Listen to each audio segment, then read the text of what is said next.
B rich and happy എന്ന് പറയുന്ന കിയോസാക്കിയുടെ മനോഹരമായ ഒരു പുസ്തകമുണ്ട്.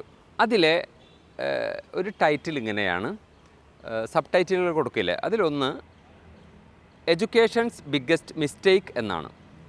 അപ്പോൾ എന്താണ് വിദ്യാഭ്യാസത്തിൻ്റെ ഈ ഒരു ബിഗ്ഗസ്റ്റ് മിസ്റ്റേക്ക് എന്ന് കൗതുകപൂർവ്വം വായിച്ചു നോക്കിയപ്പോൾ കണ്ട ഒരു കാര്യം വളരെ പ്രസക്തമാണ്. അദ്ദേഹം പറയുന്നത് വിദ്യാലയങ്ങളിൽ വിദ്യാർത്ഥികളുടെ ഹൃദയത്തോട് സംവദിക്കുന്ന, മൈൻഡിനെ തൊടുന്ന കാര്യങ്ങളില്ല എന്നതാണ്.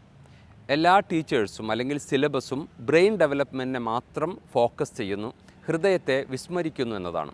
ഇത് വളരെ ഗുരുതരമായൊരു കാര്യമാണ്. ബൈബിളിലൊരു വചനമുണ്ട്, ഒരാൾ സർവ്വതും നേടിയിട്ടും ആത്മാവിനെ നഷ്ടപ്പെടുത്തിയാൽ അതിലെന്ത് കാര്യം എന്നാണ്. ഖുർആനിലൊരു വചനമുണ്ട്, ഖദ് അഫ്ലഹ മൻ സക്കാഹ, ഇതിനെ മൈൻഡ് ചെയ്തവൻ, ഇതിനെ സംസ്കരിച്ചവൻ വിജയിച്ചു, അല്ലാത്തവൻ പരാജയപ്പെട്ടു എന്നതാണ്.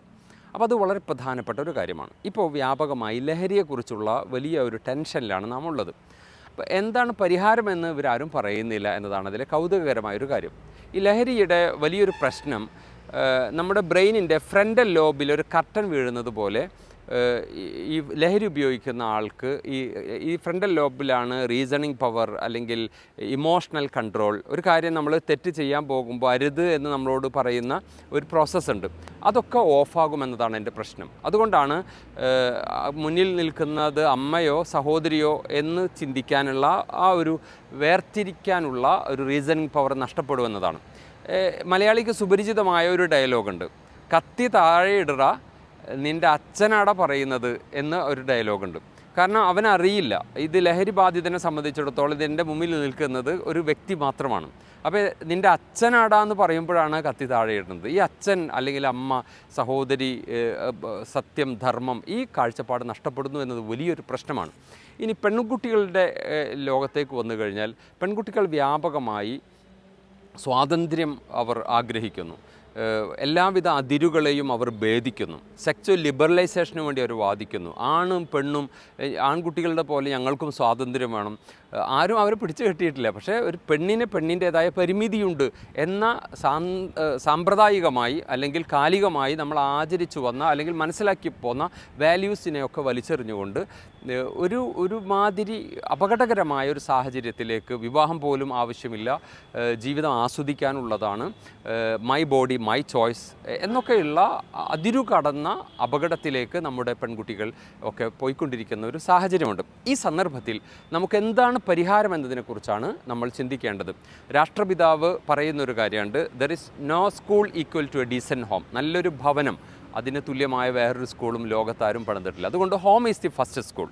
ഒരു പരിഹാരം അതാണ്. നമുക്ക് എന്താണോ സ്കൂളിൽ നിന്ന് ലഭിക്കാത്തത് അത് വീട്ടിൽ നിന്ന് കൊടുക്കുക എന്നത് മാത്രമാണ് ഇതിൻ്റെ പരിഹാരം. അതുകൊണ്ട് വാല്യൂസ് നമ്മുടെ വീട്ടിൽ നിന്ന് അഡീഷണലായി നമ്മുടെ മക്കൾക്ക് ലഭിക്കുന്നുണ്ട് എന്ന് ഉറപ്പുവരുത്തുക. അവരുടെ ബാഗ് ചെക്ക് ചെയ്യാൻ, അവരുടെ ഇൻസ്റ്റ അക്കൗണ്ട് എടുത്ത് അതിൽ എത്തി നോക്കുന്നതിനേക്കാൾ ഇടയ്ക്കിടെ നമ്മുടെ മക്കളുടെ ഹൃദയങ്ങളിലേക്ക് എത്തി നോക്കുക. അവരുടെ ഹൃദയത്തിൽ എത്രമാത്രം അച്ഛനും അമ്മയുണ്ട്, എത്രമാത്രം വാല്യൂസ് ഉണ്ട്, അവരെത്രമാത്രം ഈശ്വര ചിന്തയുണ്ട് എന്ന് നമ്മളെ ഇടയ്ക്ക് ചിന്തിക്കുന്നതാണ് ഏറ്റവും ഉചിതമായിട്ടുള്ള കാര്യം.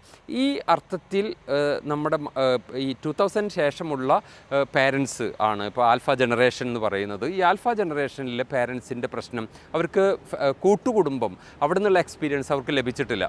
അവർ ഈ സോഷ്യൽ മീഡിയയിൽ നിന്ന് ലഭിച്ചിട്ടുള്ള അപകടകരമായ തെറ്റായ ഫേക്ക് ഇമേജുകളും കാഴ്ചപ്പാടുകളുമാണ് അവരെ നയിച്ചുകൊണ്ടിരിക്കുന്നത്. അപ്പോൾ അവർക്ക് അവരെ തന്നെ കൺട്രോൾ ചെയ്യാൻ പറ്റുന്നില്ല, പിന്നെ എങ്ങനെയാണ് അവർ മക്കളെ കൺട്രോൾ ചെയ്യുന്നത്? അതുകൊണ്ട് വളരണം എന്നതാണ്. സ്വയം വളരാത്തവർക്ക് വളർത്താൻ സാധിക്കില്ല. അതുകൊണ്ട് സ്വയം വളരാൻ നമുക്ക് ഒരുപാട് കോഴ്സസ് ഉണ്ട്.